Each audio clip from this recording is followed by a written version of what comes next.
Hello and welcome to the Blue Pencil session. This is where we have a chance to look over your manuscripts and give you our thoughts.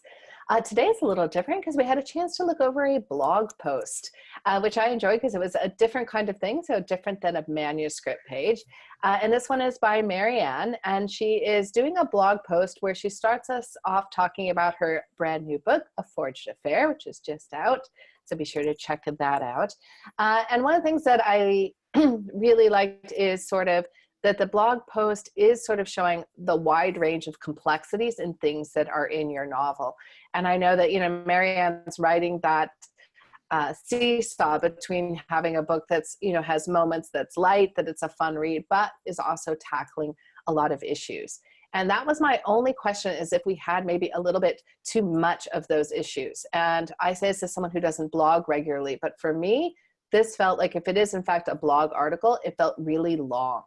And so whether or not you want to sort of shorten that up, maybe something to look at. And Crystal had some specific thoughts on that, which I think will help. So I'm going to take us over to Crystal. All right.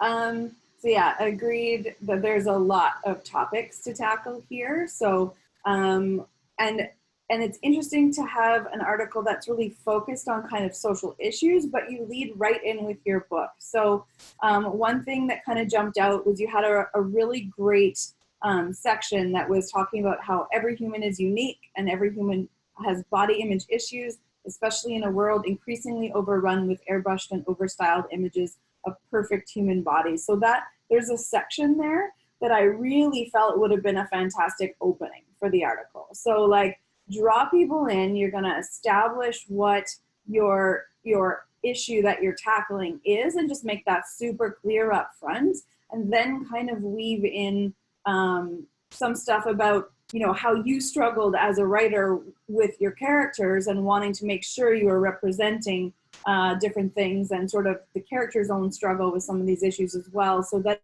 it's not framing the social issue in the context of your book, but framing your book in the context of the social issue. So just flip the wrapping around, right? And then I think being able to break it down into smaller chunks, use subheadings, every SEO guide, and in terms of readability, like the wall of text thing is troublesome for people. So making sure that you know what your clear focus is for each of those sections, and then having a statement as a subheading or an introductory question or whatever, like something that kind of breaks up that block, and conceptually, not just visually, would be really helpful. So would you say that that's like having a thesis statement? Like, I'm going back to my high school English class, but that's what I thought maybe was missing for this, was a statement about this is an article about, and kind of clearly stating that?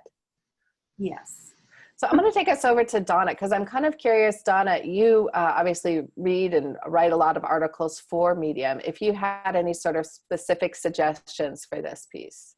So if it was something that you were thinking of, well, and actually I think even if on your own blog, the Medium model works well, because you can, because it tried and tested, and people figure out what gets a lot of engagement.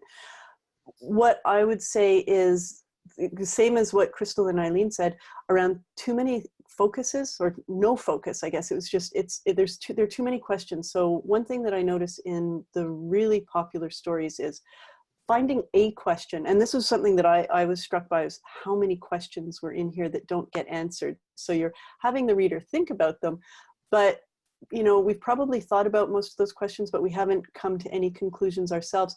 You've come to some conclusions in your story, I assume, like you've tackled some of these things. So I would say, ask a question, one question, and then use your life experience and your story and your characters to then answer that question. So it's universal, and then it's personal, and then it can also be tied to your story. And it might be, as Crystal was talking about, putting in headers, really important to break it up with the headers and subheaders, and pull quotes. And you could even bring in pull quotes from Didier and Nikki, for instance, the characters who are able to, able to use their perspectives, your perspectives through their eyes on these issues. I think that would be helpful. One thing that struck me also was you start, and I haven't read this whole story, so I don't know what the tone is. And I still don't know after reading this, because as it starts, you say that this book has a darker, more serious side for those who care to dig a little deeper. And I thought, I don't like that for those who care, because you're basically giving me permission not to care, or suggesting I might not care. So I would take that out. But so I'm thinking that this is going to be a darker, more serious book. And then I read the blog post and it feels pretty dark and serious. And your very last paragraph, which I really liked, I invite you to read To Forge a Fare to simply enjoy it for the fun, exotic, romantic read it is. And I thought, that doesn't sound like the book you just described at all. So that was one thing that I would suggest, figuring out which side of the book, because you can take equality or sexuality or these issues and you can make them fun so that they don't feel dark and heavy. And that would be a nice thing potentially to do if you can pull out those parts of the story. My 2 cents. So really what you've got is an overview for like 9 posts here. So each of the paragraphs basically introduces a different issue that is then tackled by your story. So I think this is like your roadmap. And if you take it and you chop it up and you put an article, maybe target 1,000 words max for each of those topics, then, because longer posts are actually doing better these days than shorter ones. So, but people want you to get into the meat of things a little bit. And so then that would let you get a bit more of that depth, and, you know, would give you kind of a basis for multiple articles. Is what it feels.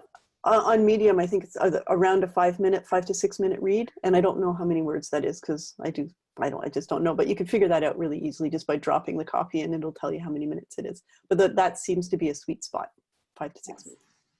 So lots of advice and lots of other things for people to think about if they're planning to do a blog article. So if you have a blog post you'd like us to take a look at, or a manuscript, we'd be happy to do so in our Blue Pencil session. And until then, we'll see you guys around. Take care. Bye-bye.